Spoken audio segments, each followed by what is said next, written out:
This is Optimal Finance Daily, Episode 12, 6 Money Lessons for My College-Age Daughter by Babauta of ZenHabits.net. Get ready to maximize your potential with Optimal Finance Daily, the podcast that brings you the best content in personal finance 5 days a week. Your optimal life awaits. Now here's your host, Dan Warren.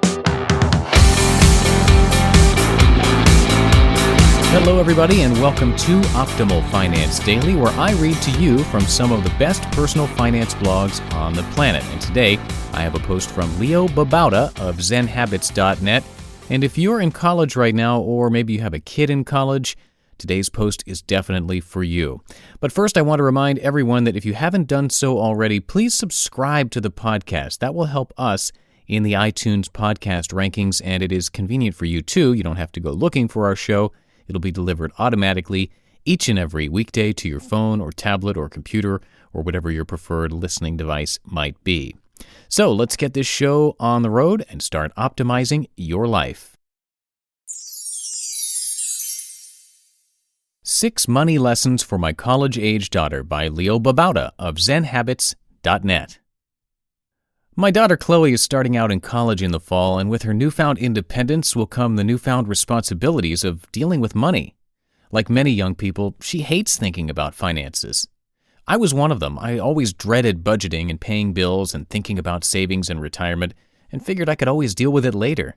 Problem with that is you end up screwing yourself if you put things off until later. Living for the moment is great until the finances catch up with you and the moment starts to suck because you owe a ton of debt. I've found that living mindfully means not just partying in the moment, but taking care of things now when they're small rather than when they're huge. So with that in mind, I have a few lessons I'd like to emphasize for Chloe and for anyone else starting out in college. 1. Spend less than you earn. Okay, this is almost the only lesson you need, but it's so important I'm going to break it down further. The biggest reason people get into financial problems is they spend money they don't really have. Then you end up in the hole, and it's hard to get out of the hole, and you work crazy hours to keep up with your spending, and you end up with a life that's about nothing but trying to pay for all the spending on crap you don't really need. So spend less, work less, worry less, be happier. 1A. Don't get into debt. If you spend less than you earn, you won't be in debt, obviously. It's easy, though, to get a student credit card and put things on there if you don't have the money right now. You can pay for it next week when you get your check, right? That's a slippery slope. Student loans are another tool for getting over your head in debt. They're not the worst debt if you're paying for a degree that's going to earn a lot of money, but most of us English majors aren't going to get an $80K per year job and shouldn't take out $80K in student loans. 1B. Savings is your first bill to pay. If you spend less than you earn, save the rest. Make the savings an automatic payment that happens every payday and make it the first and most important bill you pay. Not optional. You'll be glad as the savings grows and especially when emergencies come up. 1C.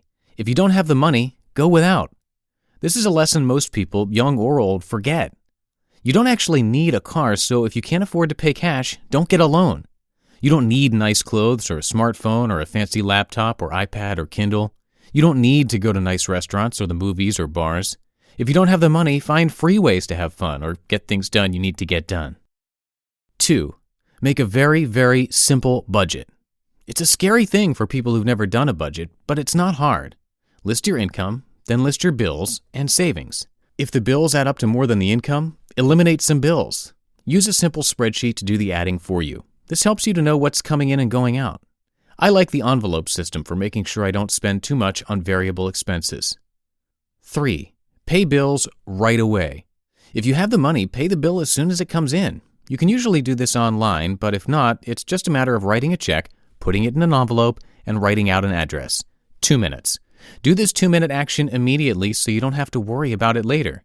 If you let the bill paying get pushed back, it becomes a dreaded thing and your bills start to become overdue and then it's much worse. That's all you need to know. If you save when you're in college, avoid debt, except perhaps a modest student loan, and pay bills on time, you're golden. Okay, you just listened to the post titled 6 Money Lessons for My College-Age Daughter by Babauta of ZenHabits.net. Really good advice today, I thought, and it really highlights to me one of the frustrating things about the level of financial education that we have today. I feel like Every kid coming out of high school even should have some basic knowledge about personal finance, budgeting, savings, and investing, or maybe it could be a mandatory freshman year class for all college students. Anyway, just my 2 cents. I want to know what you guys think. Come give us your thoughts at oldpodcast.com. And one other thing before I leave you today, Leo mentions in the post to make a simple budget, and Justin from Optimal Living Daily has made a free Excel spreadsheet for you, and it even comes with a video tutorial. So to get that, all you have to do is join our weekly newsletter. Just text the word financial to 44222 or visit oldpodcast.com and you can join there.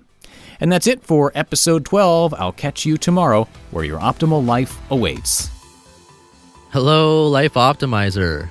This is Justin Malik, creator and producer of this podcast, but also Optimal Living Daily, the show where I read to you from even more blogs covering finance, productivity, minimalism, personal development, and more from amazing bloggers like Derek Sivers, Zen Habits, The Minimalists, and all the ones you hear on this show too.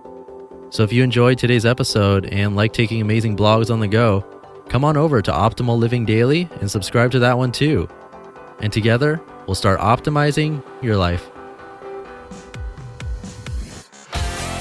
You've been listening to Optimal Finance Daily. Be sure to hit the subscribe button to stay up to date on each new episode and head to oldpodcast.com. That's oldpodcast.com for a free gift as well as more actionable tips and resources to help you maximize your potential. Thanks for joining us, and remember, your optimal life awaits.